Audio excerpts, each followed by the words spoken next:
All right, so welcome back. In this video, we're going to discuss how to send and invite collaborators to your form if you need to be, and talk about some of the preferences and sharing settings. So once you've got your form all ready to go, you obviously want to share it with people, or you want to send it to them so that they can fill it out. So there's a number of different ways to do that. As you see here, I've been going to the preview. That takes me to a live version of the form. This link is perfectly fine to share with people. If you send that link out to anybody, they'll be able to fill it out as long as you have the settings so that anyone can take it, or the right people. Again, we'll go back. If you've restricted to Brown Deer users, again, that will only be Brown Deer people, but unchecking that means that they can that anybody can basically fill it out. So so that way, that's one way to get the link. The other button is the send button. If I click send, that brings me up some choices of how to send it. So I can put in each person's email into this section of the form, and it will send it directly to them.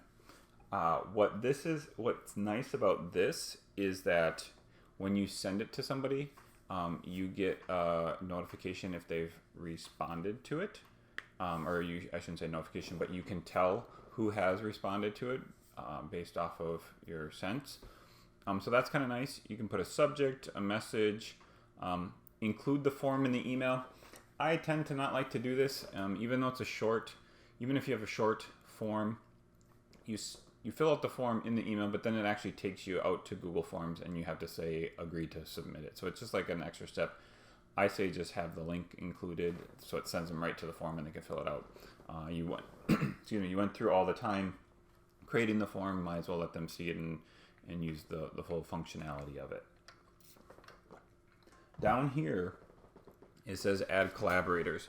So collaborators is basically the sharing version of editor.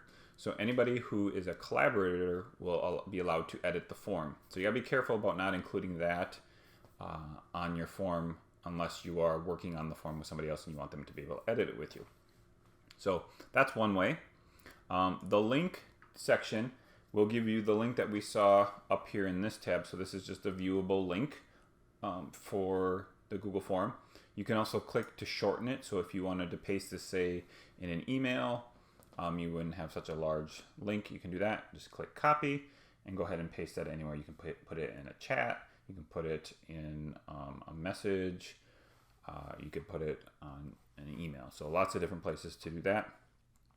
This embed link, it says it can't be used because we use file uploads. Typically, though, there wouldn't be many reasons for you to want to embed it. If you're using Google Sites as a form, which is for embedding, that's where you would put a form as on a website. If you're using Google Sites, it's directly integrated with that, so you wouldn't need to worry about that. This might be for somebody else using a non-Google site, but again, with the file uploads, it says it can't. And then you can post to Twitter and Facebook as well. So these are the areas that you would want to add in your form or your form links to send to people. Additionally, we talked about the collaborators. If you go to the three dots, you can add collaborators here, and when you do that, it'll bring up here, so it tells you who is allowed to collaborate on that.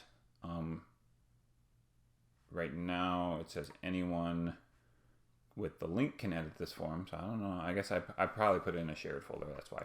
But I could change that to restricted so that nobody but the people that I send to can do that.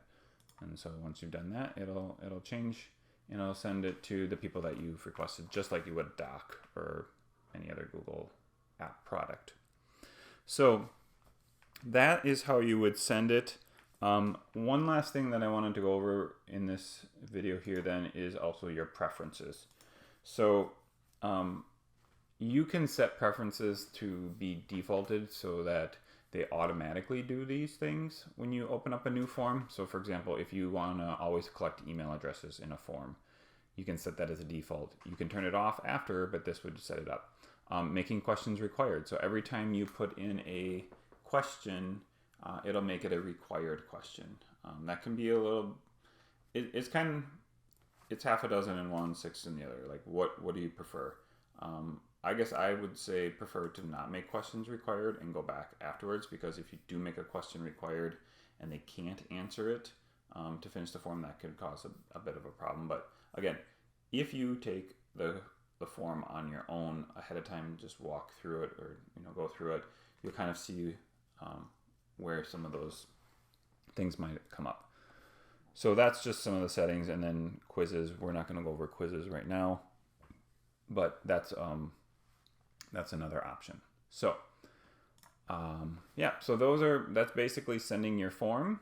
In the next video, we'll talk about what happens when you get responses. All right, thanks.